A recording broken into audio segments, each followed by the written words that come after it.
ভোটে কারচুপির তদন্ত হচ্ছে, ঘুম হারাম সাবেক ডিসি এসপি ইউএনওদের। হাসিনা সরকারের আমলে 2014, 2018 ও 2024 সালের জাতীয় নির্বাচনের অনিয়ম তদন্ত করবে সরকার। রাতের ভোট ও ভোট ডাকাতির নির্বাচনের দায়িত্বে থাকা মাঠ প্রশাসনের বিভাগীয় কমিশনার, জেলা প্রশাসক ও উপজেলা নির্বাহী কর্মকর্তাদের ভূমিকা তদন্ত করা হবে। একইভাবে পুলিশের মাঠ পর্যায়ের পুলিশ সুপার, থানার ওসিদের দায়িত্ব পালন এবং তাদের ভূমিকারও চুলচেরা বিশ্লেষণ করা হবে। সরকারি কোনো কর্মকর্তার বিরুদ্ধে রাতের ভোট ও ভোট কারচুপির সংশ্লিষ্টতা মিললে বাধ্যতামূলক অবসর সহ কঠোর আইনানুগ ব্যবস্থা নেওয়া হবে। এ নিয়ে বিগত সরকারের আমলে নির্বাচনকালীন মাঠের দায়িত্ব পালন করা কর্মকর্তাদের রাতের ঘুম হারাম। এ বিষয়ে কোনো ধরনের ছাড় দেওয়া হবে না বলে সরকারের নীতি নির্ধারক মহল সূত্রে জানা গেছে। তবে বিষয়টি নিয়ে বিস্তারিত বলতে রাজি হননি সরকারের দায়িত্বশীল কোনো কর্মকর্তা। জনপ্রশাসনের সিনিয়র সচিব ডক্টর মোহাম্মদ মোখলেসুর রহমান বলেন, এ বিষয়ে প্রধান উপদেষ্টার দপ্তর কাজ করছে। জানা গেছে, হাসিনা সরকারের পতনের পর অন্তর্বর্তী সরকারের উপদেষ্টারা মনে করেন বিগত সরকারের আমলে অনুষ্ঠিত 3টি জাতীয় নির্বাচনের দিনের ভোট আগের রাতে গ্রহণ, ব্যাপক জালিয়াতি এবং ডামি নির্বাচনের রিটার্নিং অফিসাররা সর্বাত্মক সহায়তা করেছেন। তাদের সহায়তায় হাসিনা সরকার নির্বাচন করে ক্ষমতা ধরে রাখতে পেরেছে। প্রশাসন মনে করছে, হাসিনা সরকারের অনৈতিক কাজে সহায়তা না করলে ফ্যাসিজম দীর্ঘায়িত হতো না।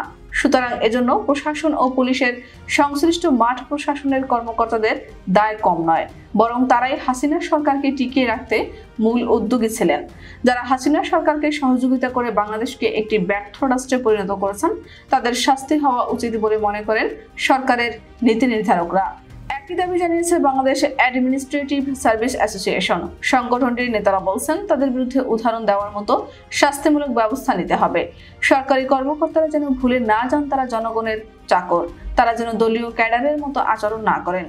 বিএস এর দাবি প্রসঙ্গে বৈষম্য বিরোধী কর্মচারী ঐক্য ফোরামের আহ্বায়ক এবিএম আব্দুস সাত্তার বলেন, বিগত সরকারের ভোট ডাকাতির নির্বাচনে যারা জড়িত ছিলেন তারা শুধু গণতন্ত্রকে হত্যা করেননি, বরং রাষ্ট্রদ্রোহের অপরাধ করেছেন। কিন্তু আমরা উদ্বেগের সঙ্গে লক্ষ্য করছি, 2-1 ছাড়া কারো বিরুদ্ধে সরকার উল্লেখ করার মতো তেমন কোনো ব্যবস্থা এখনো নেয়নি। ছাত্র জনতার আন্দোলন ছিল গণতন্ত্র হত্যাকারীদের বিরুদ্ধে। আমরা আবারও দাবি করছি, তারা যেখানেই থাকুন তাদের চাকরিচ্যুত করে শাস্তিমূলক ব্যবস্থা নিতে আইনের আওতায় আনা হোক। সরকারের কাছে তাদের তালিকা দেওয়া হয়েছে।